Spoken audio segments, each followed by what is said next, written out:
Episode की शुरुआत होती है चटर्जी परिवार के घर से, जहां पर हर तरफ तनाव और बेचैनी छाई हुई है। माहौल इतना भारी है कि सांस लेना भी मुश्किल हो रहा है। पिछले एपिसोड में पराशर का अचानक आना और ऋषि का उसके सामने खड़ा होना पूरी कहानी को एक ऐसे मोड़ पर ले आया है जहां हर किसी के मन में यही सवाल है कि अब आगे क्या होगा। इसी बीच झनक अपने कमरे में बैठी भगवान से प्रार्थना कर रही है, हाथ जोड़कर कहती है, भगवान अब जितनी मुश्किलें मैंने सही हैं उसके बाद आप थोड़ा आसान रास्ता दिखाओ। उसकी आंखों में आंसू है लेकिन चेहरे पर दृढ़ निश्चय साफ झलकता है। वह अपनी माँ की याद करती है और पापा पराशर के बारे में सोचती है जो अब उसके लिए लड़ने आ गए हैं। तभी दरवाजे पर दादी की आवाज आती है। दादी कमरे में आती है, झनक को गले लगाती है और कहती है, बेटी अगर इंसान की नीयत साफ हो तो सच्चाई पर टिके रहें और कितनी भी बड़ी आंधी आए वह कभी डगमगाता नहीं है। तू चिंता मत कर, सब ठीक हो जाएगा। यह पल इतना भावुक है कि दर्शक भी रोने लगते हैं। दादी की बातें सुनकर झनक को थोड़ी हिम्मत मिलती है। वह मन ही मन ठान लेती है कि अब चुप नहीं रहेंगे और अपनी ताकत पर जीना सीखेंगे। इसी बीच लिविंग रूम में माहौल और गर्म हो रहा है। ऋषि और पराशर आमने सामने खड़े हैं। पराशर गुस्से में लाल होकर कहता है, झनक की जिंदगी से खेलने का हक किसने दिया तुझे? वह मेरी बेटी और तूने उसे धोखा दिया। ऋषि भी अपनी सफाई में कहता है, अंकल हालात भी मजबूरी थी, मैंने जानबूझकर सब गलत नहीं किया। वह गाँव वाली शादी तो बस एक हादसा था। लेकिन पराशर मानने से इनकार करता है। वह जोर देकर कहता है, मजबूरी का नाम देकर इंसानियत से मुंह मोड़ लेना सही नहीं है। तूने मेरी बेटी का इस्तेमाल किया है। बस बहस इतनी तेज हो जाती है कि पूरा परिवार इकट्ठा हो जाता है। आदिति जो ऋषि की होने वाली पत्नी है यह सब देखकर हैरान रह जाती है और सोचती है कि ऋषि ने इतना बड़ा सच क्यों छुपाया। परिवार वाले बीच बचाव करने की कोशिश करते हैं लेकिन तनाव लगातार बढ़ता जाता है। और तभी झनक खुद बीच में आती है और पहली बार पूरे आत्मविश्वास के साथ बोलती है, अब मैं किसी के सहारे नहीं जी पाऊंगी, अपनी ताकत पर खड़ी होंगी और जो हुआ सो हुआ, लेकिन अब मैं आगे बढ़ूंगी। उसके शब्द सबको चौंका देते हैं। कुछ लोग उसकी हिम्मत को सराहना करते हैं तो कुछ लोग उसे भी ही दोष देने लगते हैं। तभी डोरबेल बजती है और दरवाजा खुलता है। सामने एक नई महिला खड़ी है, लंबा कद, आंखों में रहस्यमयी चमक और होठों पर हल्की मुस्कान। वह कहती है कि मैं झनक की माँ की पुरानी दोस्त हूँ, मेरा नाम सरिता है। घर के लोग चौंक जाते हैं और कुछ को यकीन नहीं होता और शक होता है कि यह कहीं यह कोई चाल तो नहीं। लेकिन सरिता कुछ पुराने फोटो और पत्र निकाल कर दिखाती है जो साबित करते हैं कि यह सच कह रही है। झनक की आंखें नम हो जाती हैं। वह कहती है कि आंटी माँ के बारे में बताइए। सरिता उसे बताती है कि उसकी माँ बहुत संघर्ष किया है, उसके अधूरे सपने रह गए और जिंदगी में उसने सब कुछ छीन लिया है उससे, लेकिन अब समय आ गया है कि तू अपने हक के लिए लड़े। यह शब्द झनक के दिल को छू जाता है। उधर ऋषि बेचैन हो जाता है। उसे डर है कि पुराने राज सामने ना आ जाए। वह सरिता से अकेले बात करने की कोशिश करता है लेकिन पराशर हर बार उसे रोक देता है। सरिता झनक को एक लाल रंग का डिब्बा देती है और कहती है, इसमें तेरी माँ का सच छुपा है लेकिन इसे खोलने का सही समय अभी नहीं आया। परिवार वाले सब जानना चाहते हैं कि इसमें क्या है, लेकिन सरिता कहती है कि अभी इसे खोलने से बड़ा बवाल खड़ा हो जाएगा। रात में ऋषि चुपके से उस डिब्बे तक पहुंचता है। जैसे ही वह उसे छूता है सरिता वहां आ जाती है और उसे पकड़ लेती है। गुस्से में सरिता कहती है, सच कितना भी छुपा ले सामने जरूर आएगा।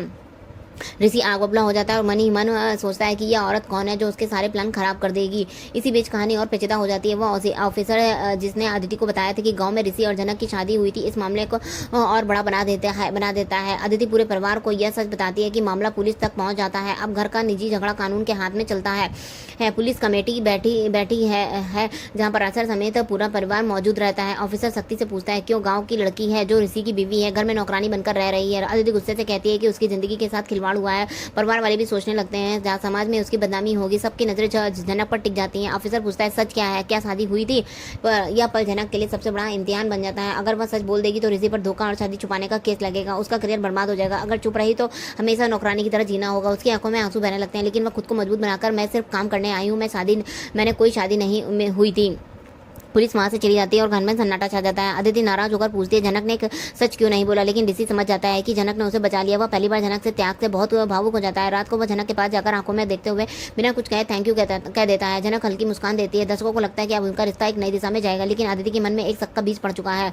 पराशर की उपस्थिति और सरिता की बातें कहानी को और गहरा बना देती है। झनक का अतीत धीरे धीरे खुलने लगता है। यह सामने आता है कि झनक एक छोटे गाँव से है जहाँ उसके पिता पराशर किसान है। वो पढ़ाई में तेज थी लेकिन गरीबी ने उसके सपनों को तोड़ दिया। एक दिन बरसात में वह अपने ऋषि के साथ फंस गई और गाँव वालों ने जबरदस्ती उनकी शादी करवा दी। ऋषि जो शहर का अमीर लड़का था, आदिति से प्यार करता था, इस शादी को कभी नहीं मान पाया। वह झनक को अपने साथ तो ले आया लेकिन वह घर के नौकरानी बनाकर रखा। पराशर को जब यह पता चला तो वह शहर आया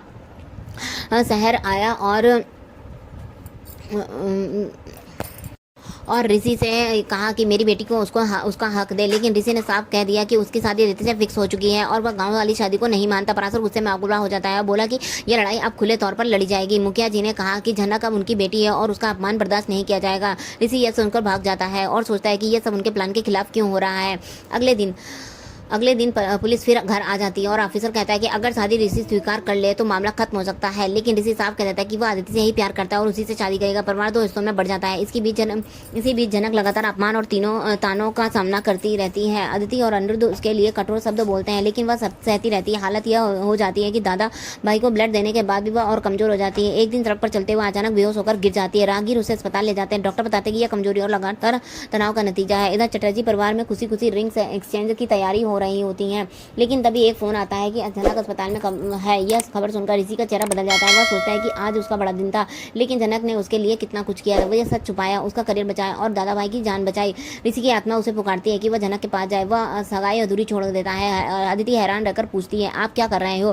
परिवार भी रोकने की कोशिश करता है, लेकिन ऋषि साफ कह देता है कि जनक गंभीर हालत में है, वह उसे अकेला नहीं छोड़ सकता। तभी सबकी आंखों में सामने वह तेजी से अस्पताल पहुंचता है। वहाँ जनक बेहोश को देख करके उसकी आंखों में आंसू बहने लगते हैं। वह उसका हाथ पकड़कर रोते हुए कहता है कि अब मैं तुझे अकेला नहीं छोड़ूंगा, चाहे दुनिया कुछ भी कहे।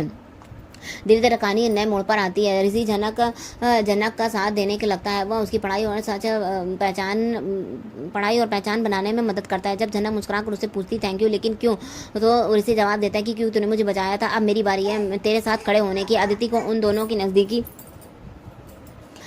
की नज़दीकी खटकने लगती है और उसके मन में शक गहराता है। अनिरुद्ध को इसका पता चलता है कि वह गुस्से में तो आ जाता है। दूसरी तरफ पराशर जनक को हिम्मत देता है, बेटी तू सरिता का दिया हुआ डिब्बा अभी बंद है, लेकिन उसमें छिपा राज एक दिन सब कुछ बदल देगा, शायद तेरी असली पहचान या फिर कोई और बड़ी प्रॉपर्टी का सज। ऋषि भीतर से डरता है, लेकिन उसका मन बदल चुका है। अस्पताल में जनक धीरे धीरे होश में आती है और वह हैरानी से पूछती क्या हुआ। ऋषि उसके माथे पर हाथ रखकर कहता है, तू बेहोश हो गई थी, मैं सगाई छोड़कर आ गया। अचानक चौंक जाती है, लेकिन अदिति मैम वो क्या कहेंगी। ऋषि गंभीरता से कहता है, अब बस, तूने मेरे लिए कितना किया है, मैं तेरे लिए करूंगा। याद है वो गाँव वाली रात जब हम दोनों बरसात में फंस गए थे? गांव वालों ने हमें जबरदस्ती शादी करा दी थी। मैंने तुझे इग्नोर किया, लेकिन तू हमेशा चुपचाप सब सहती रही। वो यादें लौट आती हैं। कार खराब हो जाने के बाद दोनों एक झोपड़ी में फंस गए थे, रात गुजारनी पड़ी और सुबह गांव वालों ने जबरदस्ती फेरे डलवा दिया। ऋषि ने गुस्से में चिल्लाया था, ये क्या बकवास है, लेकिन शादी हो चुकी थी। सार लौटकर सबने उसे छिपा लिया और अदिति के साथ अपनी जिंदगी जोड़ने लगा। अदिति घर में रोती रही, अपनी माँ से कहती रही ऋषि ने उसे धोखा दिया है, लेकिन उसकी माँ ने सांत्वना दी कि सब ठीक हो जाएगा। लेकिन अदिति के मन में जनक के लिए नफरत और गहरी होती गई। उसके मन ही मन ठान लिया कि जनक को घर से निकाल दिया जाएगा। ऋषि एकदम स्पष्ट कर देता है कि नहीं, जनक यही रहेगी, मैंने फैसला कर लिया है। इस गांव वाले गवाही देने आ जाते हैं कि शादी सच में हुई थी। पुलिस पराशर केस पुलिस अफसर केस बनाने लगता है, लेकिन जनक फिर भी कहती है कि कोई शादी नहीं हुई। सब चौंक जाते हैं। उसके बाद फिर ऋषि को ही बचा लिया।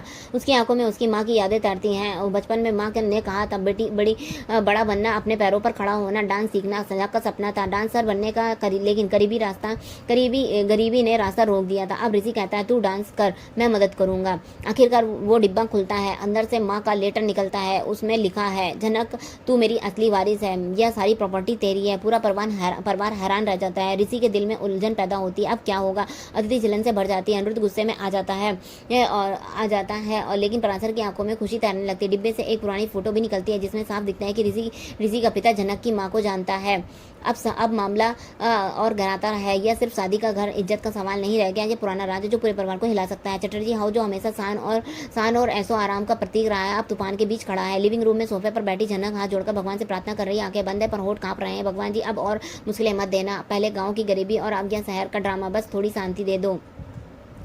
इसी दौरान अचानक डोरबेल बजती है। दरवाजा खुलता है और सामने खड़ी है सरिता, लंबा कद, एल्गीगुट आंखों में रहस्य। वह मुस्कुराती है, हाय मैं सरिता हूँ, जनक की माँ, ये पुरानी दोस्त। सब दंग रह जाते हैं। सवाल गूंजता है, कब से, कौन से? सरिता बैग से पुरानी तस्वीरें और लेटर्स निकालती है। उसमें जनक की माँ और सरिता की कॉलेज लाइफ की झलक होती है। वह कहती है, तेरी माँ बहादुर थी, लेकिन जिंदगी से उसे सताया। अब उसका राज धीरे धीरे सामने आ गया है। तो दोस्तों, एपिसोड यहीं पर खत्म होता है। मिलते हैं नेक्स्ट एपिसोड में। तब तक के लिए बाय बाय, जय श्री राम, राधे राधे।